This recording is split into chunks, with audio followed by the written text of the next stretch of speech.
Short, please, go ahead. I'll keep it short. Hi, good afternoon. My name's Alexis Akwajiram. I'm the managing editor of Semaphore Africa. My question is, if you become the next president, would you seek to keep the current central bank governor or replace him? And please explain your answer. So, the gentleman in the middle there. Yeah. Please.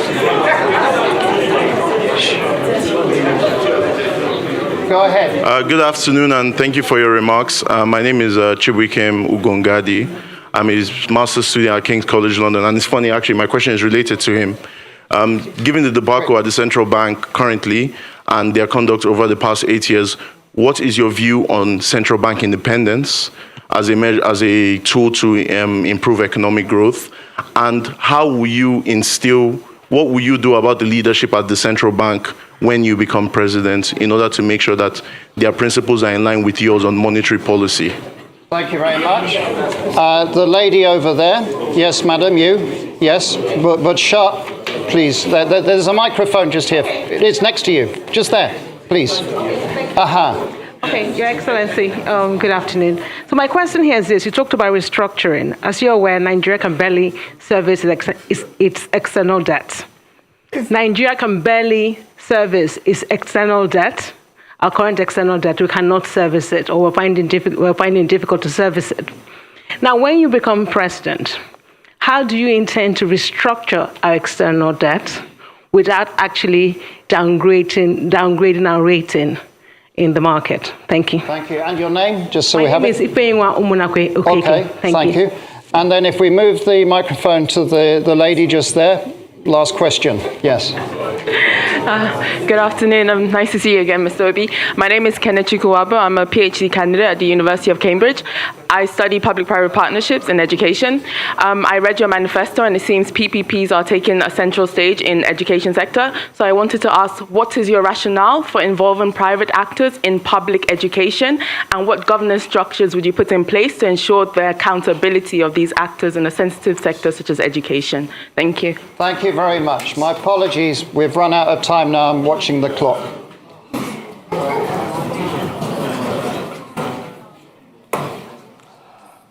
Okay. Alex, I hope you will allow me.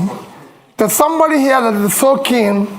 When I was coming in, he had a question that is so interested, and it's like, so I told him, if I have opportunity, I will request and answer it publicly.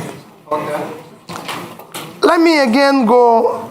People are talking about the central bank governor. The problem, first, let me assure you, central bank will maintain its independence. It will be respected. And again, it is not the problem of the person there. Central bank have a role of monetary policy, if I'm right. Then you have this physical space. It's like a street football. When the person who is supposed to be in the physical space is no longer, it's like you go to a football match, and somebody who is supposed to play in a particular wing is no longer there. You find people playing various wings. The weakness of the physical space allows the monetary space to take over, and in supporting, because there's a weak governance structure, that is why we're able to do what we're doing. With what is happening today is happening. So if you're replacing Godwin and putting somebody with that level of fiscal rascality, which is what is fueling our inflation and even our rate of exchange today, these are some of the things you need to cut. As long as the government continues on that fiscal rascality, that situation will occur. That's what you need to fix. I won't say what will happen. His term is actually coming to an end. So it won't be too long.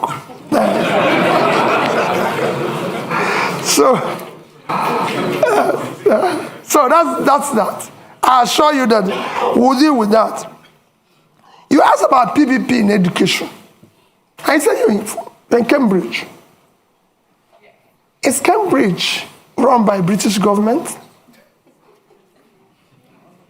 Now, I just want to know, because I don't know. When we're talking about PPP in education, we're talking about tertiary education. We're not talking about basic education. We will ensure that basic education is free, and we will drive it aggressive, because we have 20 million out of school children in the north, which I've said we will deal with decisively, because those children mostly have learned Quran, which means they're intelligent. We'll meet them at the point of learning Quran and teach them skill. For the tertiary education, we must find a way to fund it in a collaborative way, public partnership, in order to be able to ensure that 4 years will be 4 years, not what is happening today. That's what we mean by that. And it will be, you'll see, it's a win-win situation. That's it. No, not the basic. It won't be the basic. Then, issue of barely servicing our debts. We're not, I've said it before, we're not the only country that have gone through this. Once we move from consumption to production, what we're going to do first is that what you see today, we're inability to service our debts, is because of fiscal rascality. You're paying unsustainable subsidy, which will be stopped from day one, because it's a criminal thing. You're no longer generating money because they're stealing oil.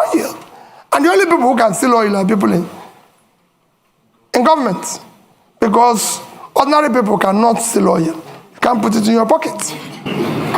It's something that you come with sheep. So all those, and you stop corruption, the waste, everything.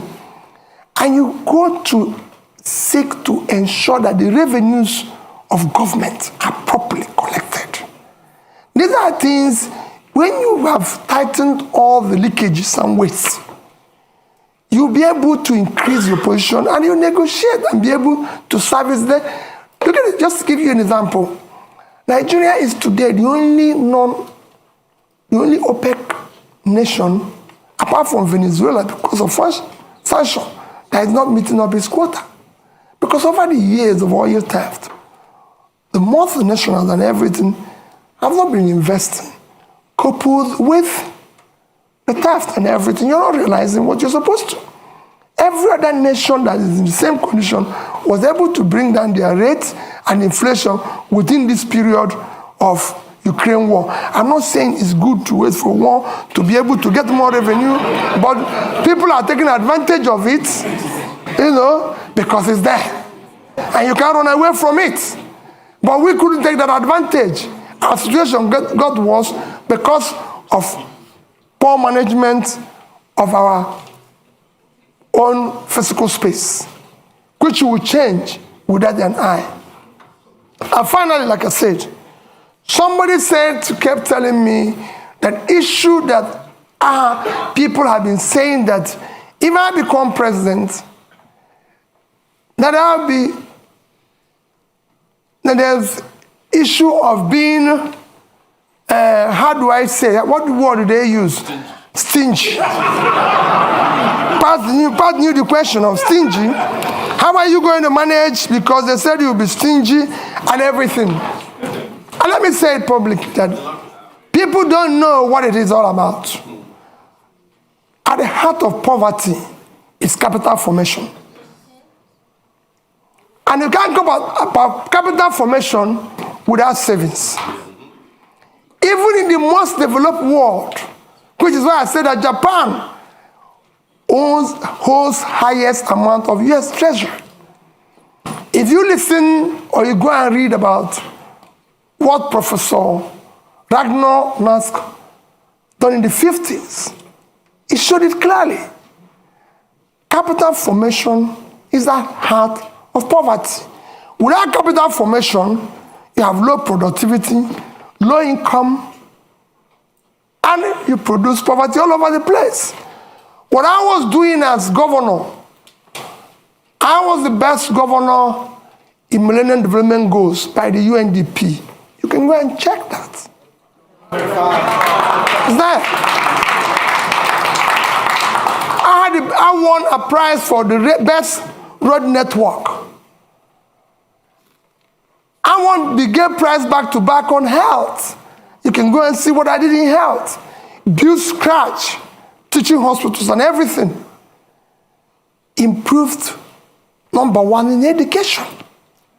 And above all, I was able to save because I believe in future generation. If you look at that savings, I said future generation funding because we want to have proper capital formation to drive tomorrow. If I have opportunity in Nigeria, no matter what we do, we'll do the same thing. We must save for tomorrow. Because that's how you form capital to turn around tomorrow. So as an end, I appeal to all of you. There's nothing more powerful than an idea whose time have come. Victor Hugo. The time today is to have competent leadership with character, commitment and compassion. And that's what Nigeria is yearning for. That's what Dati and I are offering you. Let's have opportunity to build a better Nigeria. Thank you.